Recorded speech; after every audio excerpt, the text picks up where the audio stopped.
प्यारे विद्यार्थियों, कैसे हो आप? आशा करता हूँ आप बहुत अच्छे होंगे। आइए हम आज का हमारा अध्याय प्रारंभ करते हैं।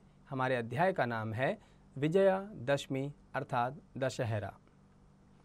भारतवासिनः सर्वे उत्सव प्रियाः भवन्ति। सर्वे भारतीयाः स्वधर्मानुरक्ताः भवन्ति।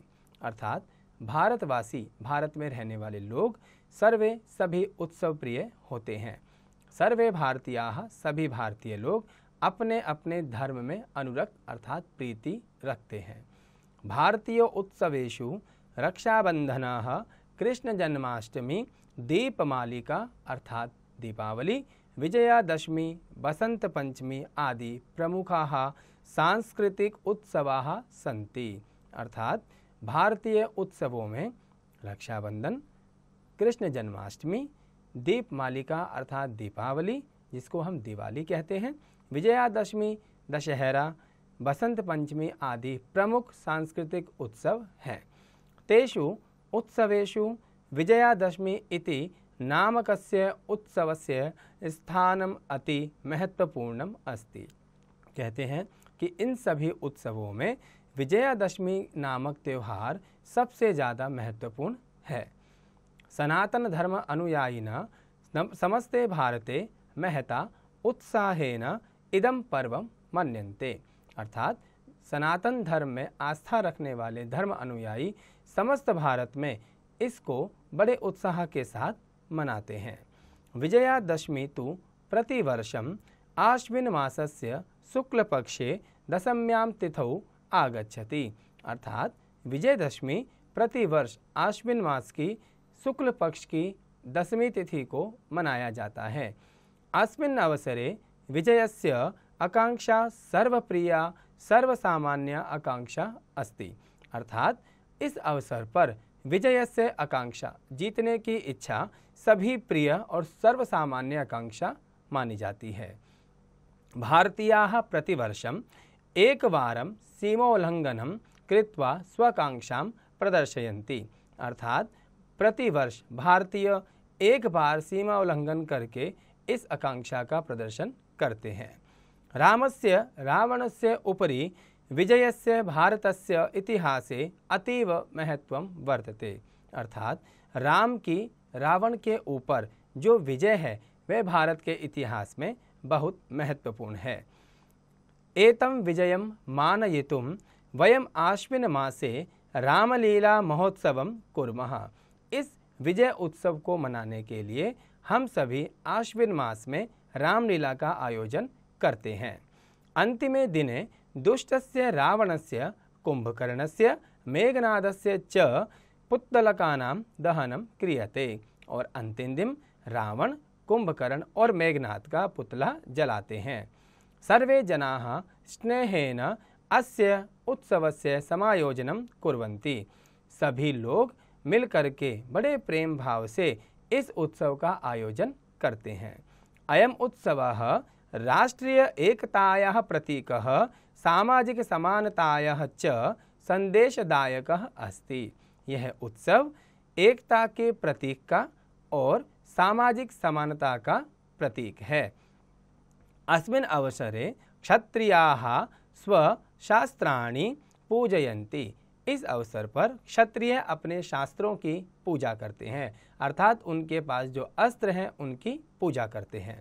विजयस्य कामनार्थं शस्त्रं नवीकृतं कुर्वन्ति। और वह विजय की कामना के लिए अपने शस्त्रों को नवीन अर्थात नया करते हैं।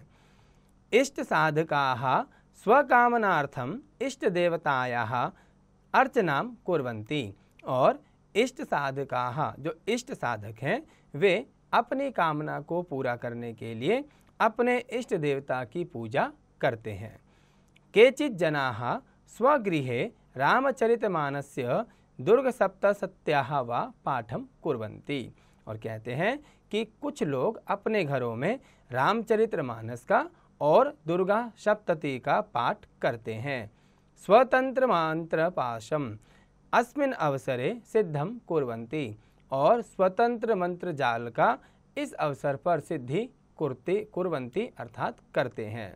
जनाः मंगल कामनार्थं यत्र तत्रापि यात्रां कुर्वन्ति, और बाकी लोग मंगल कामना के लिए इधर उधर यात्रा करते हैं, अर्थात वे धार्मिक यात्राएं करते हैं।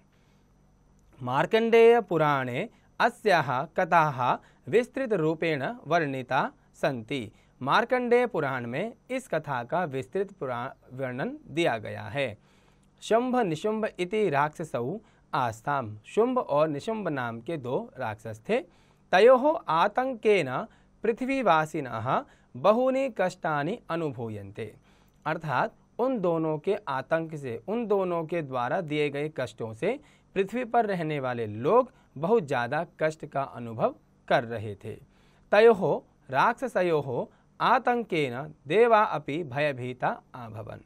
उन दोनों के आतंक से देवता भी भयभीत होने लगे। सर्वे देवाः भगवत्याः दुर्गायाः प्रार्थनाम आकुर्वन्। सभी देवताओं ने मिलकर भगवती दुर्गा से प्रार्थना की। भो देवी त्वमेव शरणम अस्माकं रक्षस्व। हम तुम्हारी शरण में हैं, हमारी रक्षा करो। इति वचनम आकथयन। ऐसे उन्होंने अपनी बात कही, अर्थात अपने वचन कहे। इति श्रुत्वा भगवती नवदुर्गा तौ राक्षसौ अस्मिन्नेव दिने हतवती। ऐसी प्रार्थना को सुनकर उन दोनों राक्षसों को भगवती दुर्गा ने उसी दिन मार दिया। श्री रामः स्वभार्यायाः सीतया सह अयोध्यां प्रत्यागच्छत्। और श्री राम भगवान अपनी धर्मपत्नी सीता के साथ अयोध्या वापस आए थे। अस्मात् इयं महती शिक्षा अपि समुपलभ्यते यत् ये जनाः स्वधर्मं परित्यज्य अधर्मम् आचरन्ति तेषां दशा तु रावणम इव भवति। इससे हमें यह शिक्षा भी मिलती है कि जो व्यक्ति अपने धर्म का आचरण छोड़कर अधर्म का आचरण अपनाता है, उसकी दशा रावण की तरह होती है।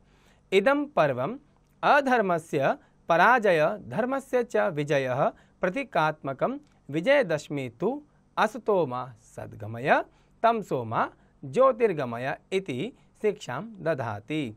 अर्थात ये कहते हैं कि यह पर्व अधर्म पराजय, अधर्म से पराजय, अर्थात अधर्म की पराजय होती है और धर्म की विजय होती है, इसका प्रतीक है। विजयदशमी तो असतो मा सद्गमय, अर्थात हमें अंधकार से प्रकाश की ओर ले चलो, हमें अज्ञानता से ज्ञान की ओर ले चलो, इसका प्रतीक है। यह हमें यह शिक्षा देती है। अस्मिन् अवसरे शमी पादपस्य पूजनम विजय प्राप्त्यर्थम भवति।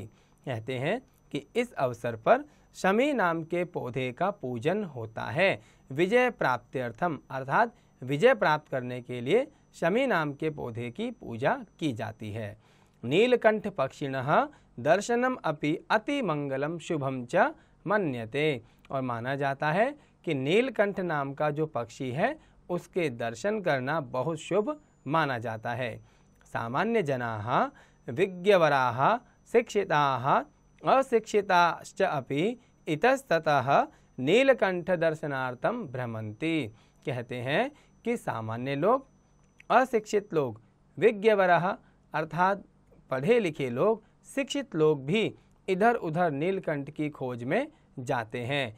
अनेके जनाः स्वगृहे सर्वदा मंगलार्थम पंजरे नीलकंठम गृहीत्वा पालयन्ति पश्यन्ति च। अर्थात बहुत सारे लोग तो अपने घर में ही नीलकंठ नाम के पक्षी को पिंजरे में बंद करके रखते हैं और पालते हैं और उनके दर्शन करते हैं। प्यारे विद्यार्थियों, इस पाठ के माध्यम से हमने सीखा कि विजयदशमी का पर्व अस्तोमा सद्गमय तमसोमा ज्योतिर्गमय के पाठ पर आधारित है। हमें यह शिक्षा लेनी चाहिए कि हम धर्म का पालन करें, अधर्म का त्याग करें।